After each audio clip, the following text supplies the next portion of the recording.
hindi ko siya ma-close masyado. So, sabi ko, final round to. Kung nag-adjust ako, baka mag-adjust din siya. Kung tatapron niya ako, baka doon ako madali. Alright, what is up, our mission? Kamusta kayo? So, nung nakaraang araw, actually, late pala to. So, parang inabot ata ako ng 2 days. Nabisi lang talaga tayo at sa sobrang daming ginagawa, hindi ko na ito natuloy. Ngayon, itutuloy natin. So, marami akong pinangakuan na dapat no isang araw pa to. Pero, inisip ko kasi parang kung pipilitin ko lang siya na mabilisan para lang masunod ko yung oras na sinabi ko, parang hindi ko siguro siya mapupulido at baka marami akong makalimutan ko sakali. Pero siguro ngayon talaga yung tamang time dahil medyo wala naman akong gagawin ngayon. Sa 2 AM na madaling araw, so wala na talaga akong gagawin ng mga ganitong oras. Alright, so rest day ko rin pala kasi kahapon nag-training kami nila Markben. Yun, isa rin yung sa dahilan kung ba't hindi ko siya natuloy dahil nagkaroon kami ng team training kasama si Markben. So, nung nakaraang story time, kinuwento ko kung paano kami nakapunta sa Singapore ng biglaan at naputol yung video natin dahil sobrang haba nun. At nakakatawa dahil kahit inabot yun ng 20 plus minutes is nabitin sila. So, nakita ko na medyo mahaba yung patience niya sa pakikinig. Kasi syempre, kung ako makikinig ng 20 minutes, medyo nakaka-board yun. Pero kung natuwa kayo, mas natuwa ako dahil sa mga nababasa kong comments. So, yun. Salamat sa magandang feedback na narinig ko sa una nating story time. So, ngayon, kung paano kami pumunta doon, ngayon naman, kung ano yung mga pangyayari sa mismong laban namin ni Mark Renzi at kung ano yung mga pupasok sa isip namin, ano yung mga kwento behind sa mga nangyayari na hindi nyo napapanood. Kasi syempre, yung mga na-upload natin is pure laban lang. So, maraming nakat na clips, hindi naman clips, maraming nakat na eksena at yung mga behind the scenes hindi namin na-shoot. So, yun yung mga ikukwento natin siguro. So, ready na ba kayo? Kasi ako, ready na ako. At sa atin, hindi na ito umabot ng 20 minutes. Alam ko, kasi malalaman ko yun sa editing eh. So, sa atin, hindi siya mahaba, no? Pero, try natin yung best natin, alright? So, bali pala, guys, POV ko to. Kasi, ikukwento ko rin yung sa laban mamaya ni Mark Renzi. Pero kung ano yung nakikita ko, alright? Kasi hindi ko siya kasama ngayon para magkwento ano yung personal experience niya. So, balik kwento ko lang talaga siya. Nga pala, hindi ito yung magiging typical na na arm breakdown series natin na technical yung kinukwento ko or pinapost-post natin siya ng sobrang slow motion, yung mga ganon para ma-breakdown natin ano yung mga small movements. Hindi, kasi hindi naman siya arm breakdown series. Kumbaga, story time part to. So, mas mag-focus tayo sa mga storya. More on ano yung game plan, ano yung nasa isip, mga ganon. Alright? So, simulan natin to. G. And guys, dahil nga continuation to ng una nating story time, baka marami kayong hindi maintindihan sa sasabi ko. Kung hindi nyo pa napapanood yung part 1, so balikan nyo muna yung unang story time natin, din sa kanya na panoorin. Para, dahil magkaduktong to hindi pwedeng ito muna bago yon. Alright? So gaya nga na sinabi ko sa unang story time, kami yung opening. Bago mag-start yung tournament, kami muna. Syempre, opening nga eh. So, gaya rin ang sabi ko sa unang story time ko, nasa akin yung pressure sa aming dalawa ni Renzi dahil dito namin malalaman kung kakayanin ba namin dalawa. So, maaga naman kami nakapunta sa venue. So, nagkaroon kami ng mahabang time para makapag-prepare and warm up. So, yun nga, naging katulong ko si Renzi sa pag-warm up sa left. At good thing nga is wala siyang laban sa left. So, nagamit ko yung energy ng left hand niya for my warm-up. Merong isang table sa gilid at doon kami nag-warm up. Titry ko kung okay yung kamay ko. At sabi ko nga sa unang story time natin, sa feeling is okay. Hindi ko lang alam kung andun yung strength. Alright? Pero yung pain at yung feeling is okay. Dahil nga nakapag-warm up ako ng maayos. At nakaka-drama kami ng maayos. So, naging effective yung mga pag-yelo namin, carve up, ganito, ganyan. So, yun na lang ang pinaka-problema ko at iniisip namin kung makikisama yung kamay ko. So, sabi ko, pinaka-malalaman ko to sa unang round. So, kailangan ko siya mag-gauge sa first round. So, normally, pag kilala niyo naman ako sa laro, sa mga nakasubaybay na, hindi ako nagpo-pull ng walang strap. Madalas na ginegotiate ako agad ng straight to strap or nag-i-intentional slip ako para mag-right to strap. Kumbaga, dito hindi. Ang naging game plan ko is, itatry ko muna alamin kung mas malakas ba yung kamay niya sa akin. Kamay hindi yung arm So, magiging dalawa yung pinapakiramdaman ko dito. Yung arm ko and yung hand ko. So, sa walang strap, titignan ko muna kung mas malakas yung arm niya. Yung hand niya sa hand ko. Kasi ganito yan. Kailangan talaga guys, mapanood niyo yung story time na una kasi connected nga to. So, since nga basag kami dito, nung dumayo kami sa Singapore, hindi ko talaga alam kung may power akong ilalabas. Kaya medyo wala akong tiwala sa strength. So, ang pinaka-iinisip ko dito, alam ko kasi na hooker tong kalaban ko dahil syempre nababanggit-banggit na rin ng iba at konting research gano'n. So, sabi ko, kung magpa-power to power kami, mukhang dehado ako kasi nga, hindi ako fresh. Kailangan ko mag-isip ng game plan. So, ang game plan na naisip ko is, kung mas malakas yung kamay ko, tataprolin ko to. Ay, hindi. Ang game plan ko pala talaga na naisip, since hindi nga ako confident sa power ko dyan, kailangan ko matap roll to. Kailangan matake ko yung hand niya para hindi kami maglaban sa power to power. Kasi hooker siya eh. At ako naman sa left hooker ako. Pero since nga hindi ako fresh, medyo tumatakbo sa isip ko na kung maglalaban lang kami ng power sa power, medyo logi ata ako. Parang ganun nasa isip ko. So, initial game plan, kunin ko yung kamay niya at mag-outside move ako. Alright, so round 1.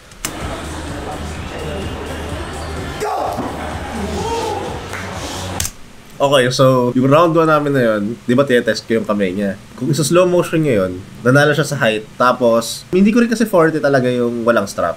Pero tinry ko kasi talagang makipaglaban kamay sa kamay. Pero nung nag-ready go na yung referee, talagang ako yung kumalas dahil naramdaman kong mas malakas yung kamay niya sa akin. So parang sabi ko, yari mas malakas yung kamay niya. Tapos sabi ko, hindi, baka sa strap, umubra, parang ganun. So, ganun pa rin yung game plan. Tataprolin ko siya sa strap match. So, hindi ako mapasok sa hook-to-hook match. Ganun pa rin outside move.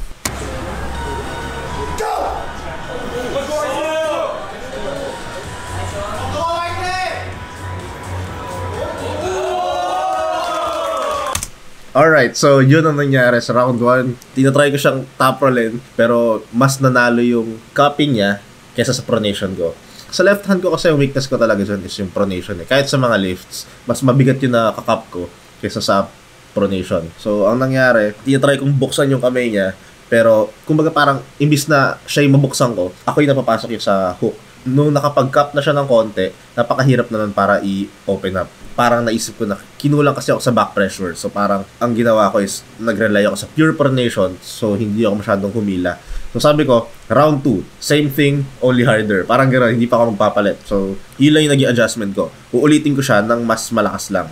Pero dito sa round 2, dahil nga may game plan na ako, gusto ko na rin mag-conserve ng energy. Hindi ko rin alam kung bakit round 1 pa lang is medyo pump na yung kamay ko. So props pala kay Renzi. Shoutout din kay Renzi sa pagiging corner man ko ng laban ko na yan. All out din siya magmasahe. Kung saan ko sabihin doon talaga siya, malaking bagay yung meron kang corner man dahil syempre, pag napapump yung kamay mo, kailangan mo ng massage. So yun, yung round 2 na game plan, ganun pa rin, pero with back pressure naman. Alright, so ayoko talagang labanan siya ng hook to hook dyan. Kasi kita nyo naman na naramdaman ko na yung strength ng hook niya. Hindi talaga pwede at kailangan ko lang dagdagan ng back pressure. Alright, so let's go. Round 2. Ay, nag-negotiate na ako na mag-strap para mag-conserve ng energy.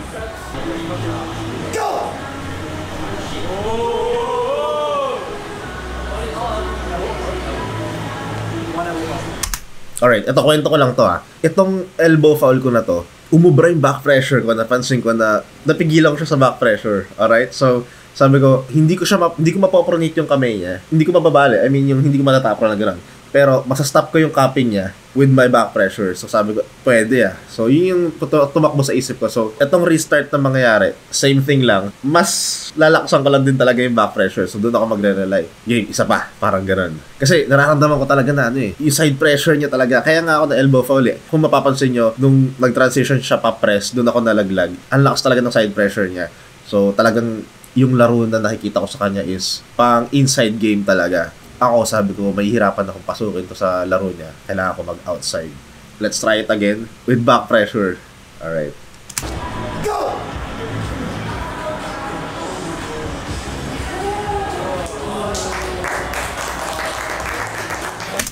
Alright, so ang naging mali ko naman dyan guys, nakapag-back pressure naman tayo, pero kahit nakakuha tayo ng back pressure, hindi natin napigilan yung cupping niya dahil yung pronation natin is natatalo sa cupping niya. So mas malakas yung cup niya kaysa sa pronation ko. So sabi ko, kailangan meron akong gawin.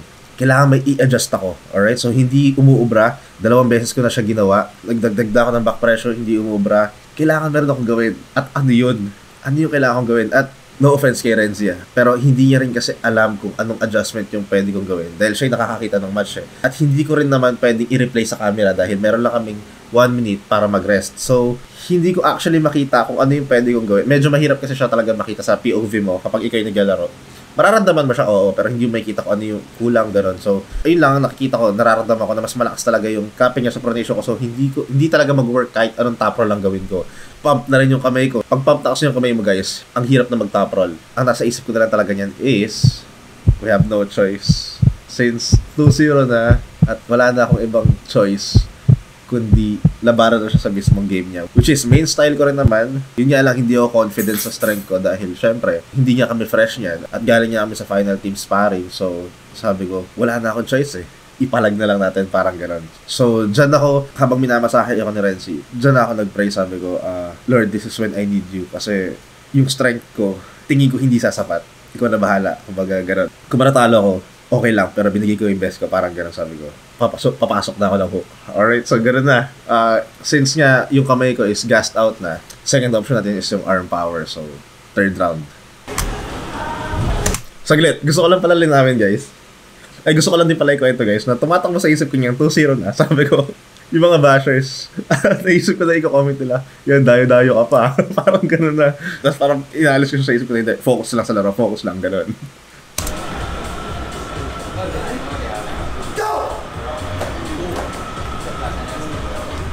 Nag-negotiate ako niyan na mag-strap match. Pero ayaw niya. So sabi ko, hindi na ako makikipaglabanan sa kamay kasi pump na nga yung kamay ko eh. So para mag-conserve energy na lang ako. Mag-flap press na lang ako para mag-sleep. Naging effective naman at nakapag-sleep tayo ng maayos. So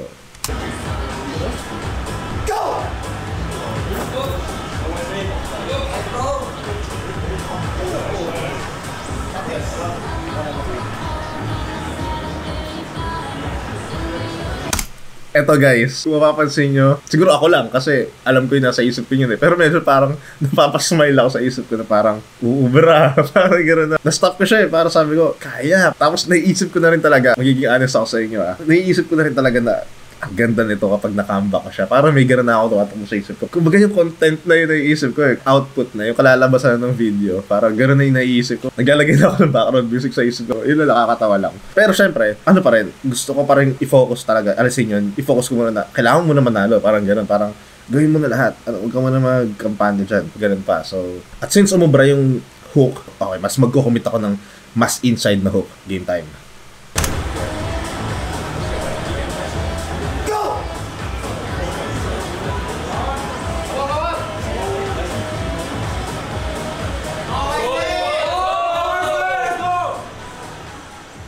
At nakita nyo yung mukha ko dyan, guys, medyo confident na parang isip ko na, nah, it's mine. Ang ganun. Round 4.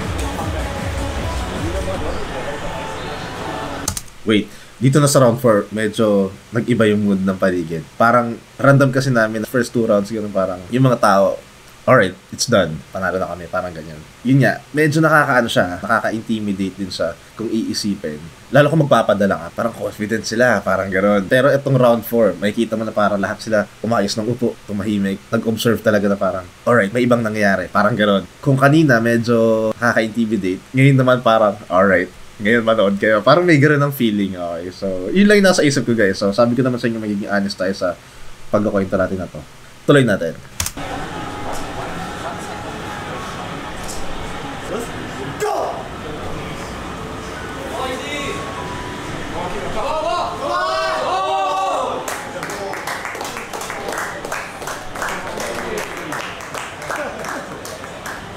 Pause ko lang dyan. Yung mga time na yan, guys, nag-pray na ako. Ang nasa isip ko yun, Lord, thank you. Kasi talagang, sabi ko rin talaga, take the wheel na parang hindi ako ubra ng ako lang. Kailangan ko talaga ng tulong niya. So parang nung itong mga time na to, parang alam ko na hindi lang talaga ako to. Para sabi ko, kung ako lang talaga, guys, gassed out talaga kami, yung pump na yung kamay ko, wala na talaga. So parang, gano'n na yung pumasa ko na, Lord, takes.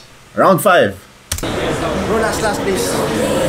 Sabi ko, last please. Kasi talagang nahihiya na rin ako kay Renzi. Kasi kada tapos ng rounds na magpapahinga kami, talagang sinusulit ko talaga yung 1 minute para magpamassage kay Renzi. Which is, si Renzi nakakatawa rin na willing din talaga siya na supportahan ka. Parang gano'n, parang talagang kusang ko sabihin na i-massage niya, gagawin niya talaga. Nakita din talaga namin, dito rin talaga namin na-realize na pagdadayo talaga ng ibang bansa is kailangan mo talaga ng body system. Kumbaga parang kailangan mo ng kasama. So, kailangan body talaga kayo dahil mahirap mag-isa. So, dito na papasok yung shades. Dahil nga parang medyo pumasok na yung confidence sa akin na parang, alright, bibigyan kita ng chance para talunin yung all out na ako, parang ganun. So, kung matatalo mo ako dito, no excuses.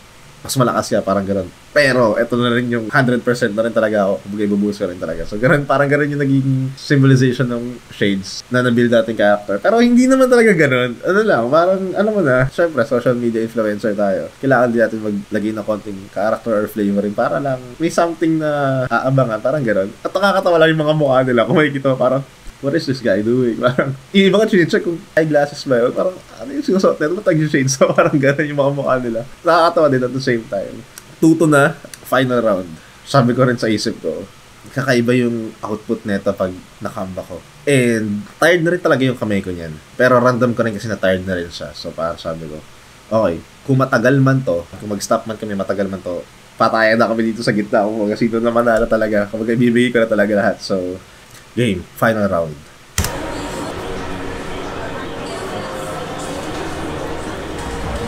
Saglit. Meron pala ako ikukwento dito. Kasi nga, behind the scenes. Sobrang pump ng kamay ko. Kailangan ko magpahinga ng konti pa. Nakaisip ko na strategy yung camera. Naka-tripod eh. So, kailangan ko pa ng ilang segundo para makapag-rest ng konti dahil pump pa talaga yung kamay ko eh. Hindi ko siya ma-close masyado. So, sabi ko, final round to. Kung nag-adjust ako, baka mag-adjust din siya. Kung tataprolin niya ako, baka doon ako madali. So, sabi ko, kailangan ko pa ng rest. So, paano ko siya gagawin? Naisip ko yung camera. Sabi ko, can I check first the camera if it's recording? Tapos, pumayag naman yung referee, takbo ako kunwari. Tapos, chinekots, kunyari medyo may pindot na ako ng konti. Then, balik ako. Tapos, yun, good thing na rin na nag-straight to strap kami. Habang nag-strap, nakarelax lang talaga ako. Minamaximize ko yung time. Tapos, hindi ako nagbibigay ng pressure. Siya rin naman, hindi nagbibigay ng pressure. So, habang nag-strap, nakakapag-relax kami, nakakapagpahinga kami. Dagdag ko lang sa kwento kasi natatandaan ko yun eh. Alright.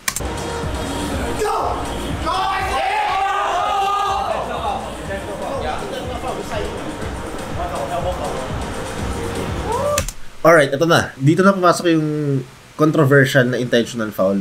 Hindi talaga actually intentional foul yun, to be honest. Kung makikita nyo kasi papress siya eh. At papasok ako. So, talagang may chance na malaglag yung elbow ko. And tingin ko naman, hindi ako mapipin eh. Sa feeling ko lang na na-stop ko na siya doon eh. So, imposibleng i-intentional ko yun dahil naramdaman ko na kaya kong saluhin. At talagang nalaglag lang talaga siya dahil nga may side pressure na nagaganap. So, papress na siya eh. Hindi na siya pa-hook na papunta sa kanya. So, medyo pa-side na siya dahil kung kanina is hook yung initial move niya.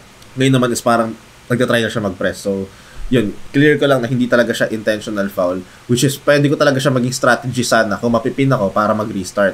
Pero, yun nga, hindi siya talaga ganun. So, elbow foul. So, restart. So, yung mga yan, random ko na mag-press siya dahil sa setup niya. So, sabi ko, kailangan mas mag-ingat na ako sa side pressure, alright? So, yung elbow ko, iniingatan ko na rin yan. Kasi yan guys, makikita nyo nakapikit ako. Nagbabayad na ako yan, sabi ko, Lord, this is for you, parang gano'n.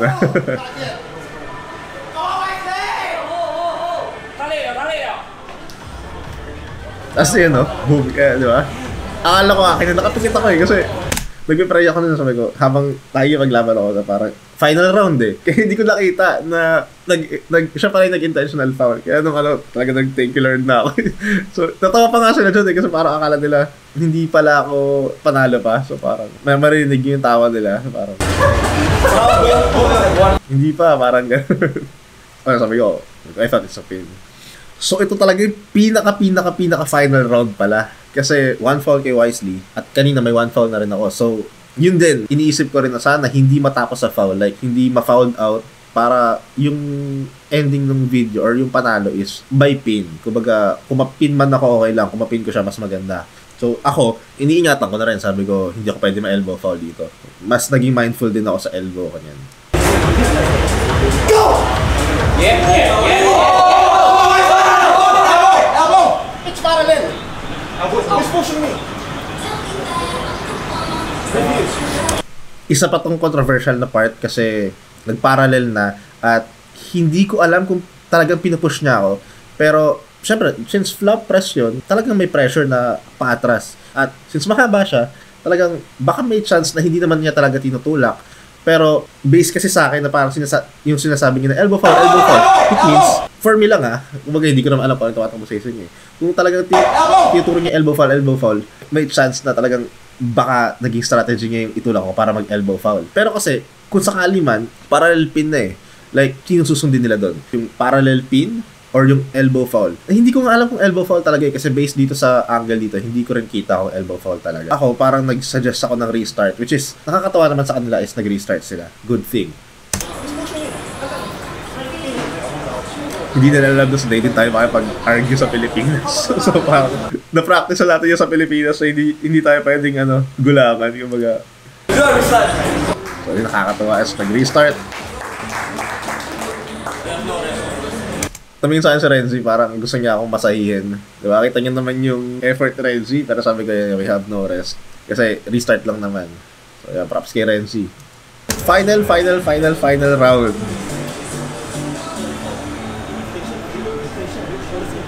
Wait lang, pause ko lang saglit dito. Yan, may kita niyo yung stance ni Wisely. Sobrang nakakommit na siya sa shoulder. Doon ko na sense na magpe-press siya. Alam ko na yung gagawin niya dyan. At ako, ang game plan ko na lang is saluhin. So, hindi ko siya lalabanan sa atake. Kung sasaluhin ko na lang siya. Dahil iniingatan ko rin yung elbow ko niyan eh. Pero alam ko na talaga na magpe-press siya niyan. So, yun. Hindi ko lang in-expect na flap press. Okay. So, yun. Dali natin at yun, pasalamat tayo kay Lord. Pasalamat tayo sa kanila, syempre. So, kakaibang experience yan. Hindi ko alam kung ano yung tumatakbo sa isip ko ng mga oras na yan. Nakalimutan ko na. Pero sobrang saya ko na hindi ko rin, overwhelmed pa ako. Pero nasa isip ko na rin na ang ganda ng output na ito. Tapos hindi ko rin alam kung naka-live ba si Renz. Hindi ko alam kung alam na nila. Ay, naka-live stream pala to. Hindi ko nababasa kasi. Pero sa GC pala namin, sa Team Philippines, ang dami na pala nag-congrats on to. Parang nanonood. So, kung alam ko lang na napapanood nila ako, parang dagdag din boost siguro yun na parang nanonood sila pala ng real time. So, yun nakakatawa lang din. So, after nyan, nag-usap kami ni Renzi na, yun, nabuhayan din talaga kami na parang ikaw naman yung next, parang gano'n. Kasi lightweight mag-start eh, so, kaya yan. Kumbaga, kung kaya ko, mas kaya mo, parang gano'n, nag-boost na kami. At nakakatawa lang din yung experience na yan. Basta, ang natatandaan ko lang sa mga oras na yan, hindi naman sa hindi makapaniwala, pero iba yung feeling na hindi ko pa talaga ma-digest na hindi ako makapag sobrang saya, parang hindi pa nag-sink in sa akin. Pero yun lang, kailangan ko na naman putulin to at sana hindi kayo magalit sa akin. Pero ang part 3 natin is yung tournament run namin ni Renzi. So sa part 3 guys, siguraduhin kong si Renzi at yung laban ko na. So hindi ko na puputulin siguro doon. So siguro tingin ko last part na yon. Pero ito, kailangan ko na din putulin to para hindi masyadong mahaba at hindi ako masyadong mahirapan sa pag-edit. So huwag kayong magalit sa pag matagal ako mag-upload kasi nabibisi talaga tayo. Yun, sana natuwa kayo guys sa kwento at sana naintindihan nyo siya. Sana hindi kayo naguluhan sa timeline. Sana napanood nyo muna yung Storytime Part 1 natin. So yun lang. Maraming salamat lagi sa pag-aabang ng mga ina-upload natin. Malaking boost siya sa akin. Lalo sa mga comments nyo na nababasa ko. Wala, sarap lang din sa feeling na parang nag-aabang kayo, ganun. Nakikita ko na natutuwa kayo sa mga uploads natin. So maraming salamat. Kung natutuwa kayo sa mga napapanood nyo, mas natutuwa ako sa nababasa ko galing sa inyo. So patuloy lang kayo mag-comment at syempre mag-like ng video, mag-share.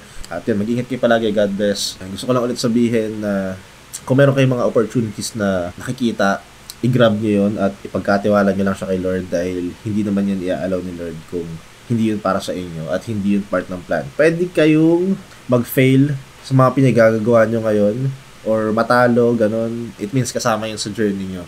At gawin nyo siyang gasolina at learnings para sa susunod na mga tatrabahuhin or gagawin natin. So, yun lang. Abangan ng part 3 para sa tournament run. Pasayin sa ulit sa natagalan tayo mag-upload dahil medyo na busy tayo. So, kita kayo sa next video. Let's go!